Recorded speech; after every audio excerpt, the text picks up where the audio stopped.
ప్రభునందు ప్రియమైన దేవుని బిడ్డలైన మీ అందరికీ యేసుక్రీస్తు నామములో శుభాభివందనాలు తెలియజేస్తున్నాను. ఈరోజు మన దేవుని యొక్క వాగ్దానము యెహెజ్కేలు గ్రంథము 36:15 నుండి. జనముల వలన కలుగు అవమానము నీవిక భరింపవు. యెహెజ్కేలు 36:15 పరిశుద్ధ లేఖనములో మనం చూద్దాం. 36:15 నిన్ను గూర్చి అన్యజనులు చేయు అపహాస్యము నీకు ఇక వినబడకుండా చేసేదను.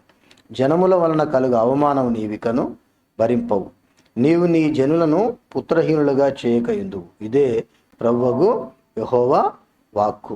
ఇది నా వాగ్దానంలో మంచి మాట. జనముల వలన కలుగు అవమానము నీవిక భరింపవు అంటే ఇతరుల నిందలు, అవమానాలు, తిట్లు, తిరస్కారాలు సహించవలసిన అవసరం మనకు లేదు, ఉండదు కూడా.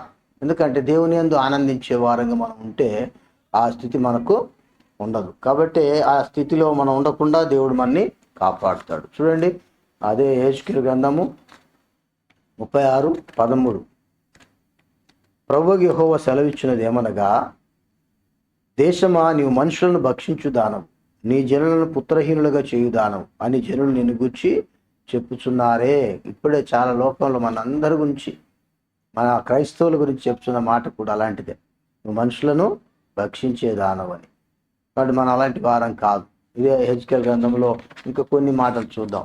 5వ అధ్యాయము 13 5:13 నా కోపం తీరును, వారి మీద నా ఉగ్రత తీర్చుకొని నన్ను ఓదార్చుకొందును. నేను వారి మీద నా ఉగ్రత తీర్చుకున్న కాలము యెహోవానైన నేను ఆసక్తి గలవాడనై అలాగూ సెలవిచ్చుతనని వారు తెలుసుకుందురు. అలాగూ నీ చుట్టూనున్న అంజనులలో నిన్ను చూచు వారందరి దృష్టికి పాడుగాను నిందాస్పదముగాను నిన్ను చేయుదును. కావున నీ పోషణాధారము తీసివేసి నీ మీదికి నేను మహాక్షామం రప్పించి నీ వారు క్షయమగునట్లుగా వారిని క్షయపరచు మహాక్షామమును పంపించి కోపము చేతను క్రోధము చేతను కఠినమైన గద్దింపుల చేత నిన్ను శిక్షింపగా నీ చుట్టూనున్న అన్యజనులు నీవు నిందకు, ఎగతాళికిని, హెచ్చరికకును, విస్మయమునకు ఆస్పదముగా ఉండు.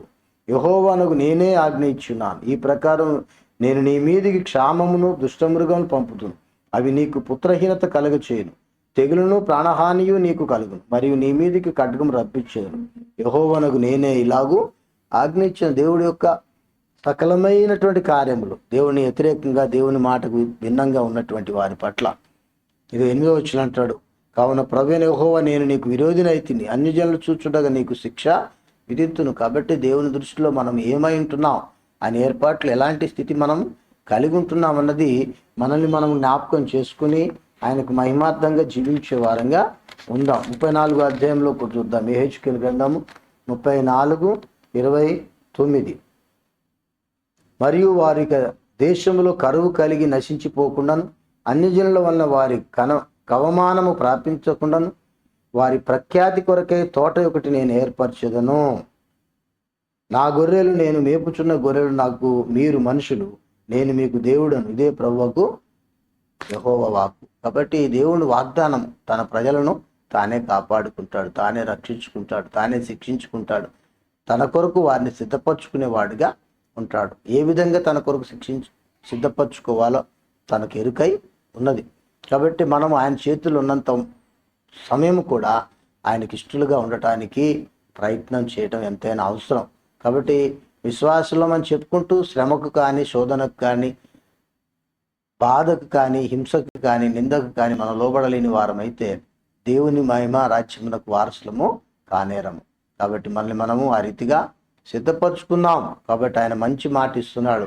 ఇక జనముల వలన కలుగు అవమానము నీవిక భరింపవు. అలాంటి బాధలు భరించినటువంటి స్థితి, విశ్రాంతి, సంపూర్ణ సంతోషంలోనికి మనల్ని ఆయన నడిపిస్తాడు. అట్టి కృపతో మనల్ని దేవుడు నింపునుగాక. ఆమేన్. మహోన్నతుడా, మా రక్షక, మా కాపరి, మీకే స్తుతులు, స్తోత్రములు నాయన. కీర్తనకాడు అన్నట్టు శ్రమ నొంది ఉండుట నాకు మేలాయను అని చెప్తున్నాడు తండ్రి. ఆ చొప్పున మేము నాయన నీ యందు ఆనందించుటకు, నాయన నింద అవమానములను తండ్రి, బాధలను, హింసల నుండి కూడా మేము తప్పింపబడే కాలం ఒకటి మాకు ఇవ్వబడి ఉంది. అది మీరు ఏర్పరిచారు, అది మీరు ఇచ్చారు. అందుకే స్తోత్రాలు. అట్టి నిరీక్షణ విశ్వాసముతో నీ యందు ఆనందించే కృప మాకందరకును దయచేయమని యేసుక్రీస్తు వారి అతి శ్రేష్టమైన నామమున ప్రార్థించి స్తుతించి సమర్పించుకుంటున్నాము తండ్రి. ఆమేన్.